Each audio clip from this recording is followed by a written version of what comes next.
My name is Natalie Whitmore. I'm 37 years old. And until 3 weeks ago, I believed I was in a stable grown-up marriage, the kind people stop questioning once enough years stack up. Not dramatic. Not explosive. Just existing. Until it didn't. I came home on a Wednesday at 6:30 p.m., right on schedule. The house was dark. No lights. No music playing from the kitchen speaker the way Daniel usually left it when he got home first. His car wasn't in the driveway, but that wasn't unusual. He'd been working late a lot recently. I reheated leftovers, answered a few emails, folded laundry in front of the TV without actually watching it. The kind of automatic motions you do when life feels predictable enough to run on muscle memory. At 9 p.m., I texted him, "What time are you coming home?" No response. By 11 o'clock, I was annoyed. By midnight, worried. I called him 4 times. Straight to voicemail every time. At 1:47 a.m., my phone buzzed. "You'll hear from my lawyer only. Consider us done." I stared at the screen for 5 full minutes, rereading the message, waiting for my brain to rearrange the words into something that made sense. No explanation. No warning. No conversation. Just done. I called him immediately. Voicemail. Texted back. "What the hell is this? What's going on?" 3 dots appeared. Disappeared. Appeared again. "I've been unhappy for a long time. I can't do this anymore. My lawyer will contact you about division of assets." 6 years of marriage ended by 2 text messages just before 2 a.m. I didn't sleep. I sat on the couch we picked out together. In the living room we painted ourselves, trying to understand how my life had quietly split in half without me noticing. Had there been signs? He'd been distant, short-tempered, protective of his phone. He changed his passcode 3 weeks earlier and told me I was reading into things. By morning the shock burned off. What replaced it wasn't sadness.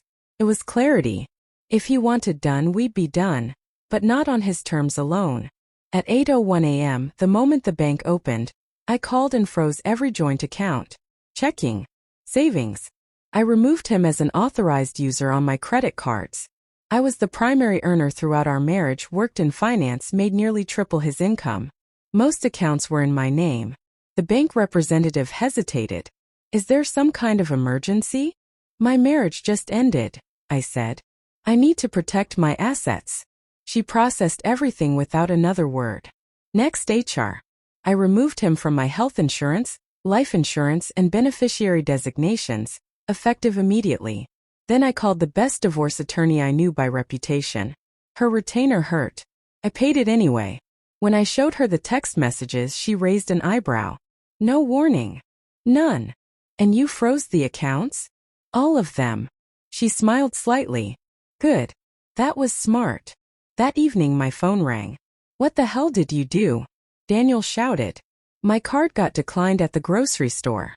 "I secured our assets pending legal proceedings," I said calmly. "Like your text suggested. My rent is due." I paused. "Your rent?"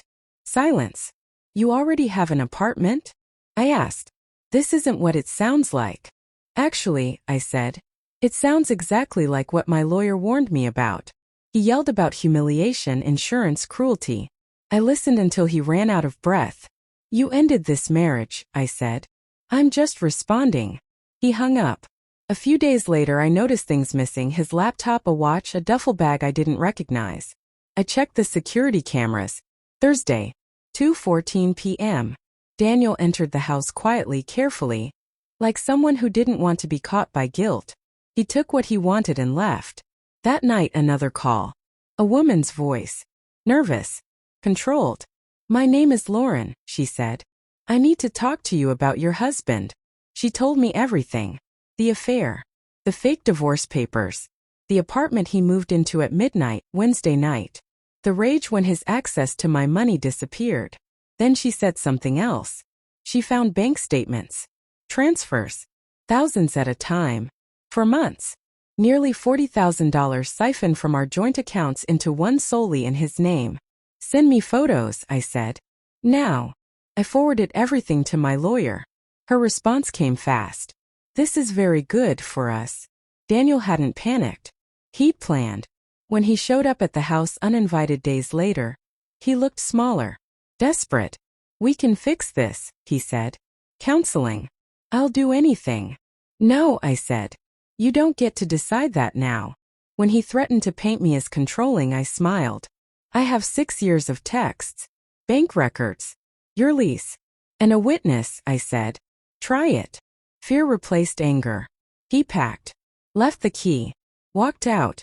The divorce wasn't dramatic. It was methodical. Evidence over emotion, truth over noise. For months later, it was finalized. Daniel received 15% of the marital assets, just enough to offset what he'd already stolen. I kept the house, my retirement, my future.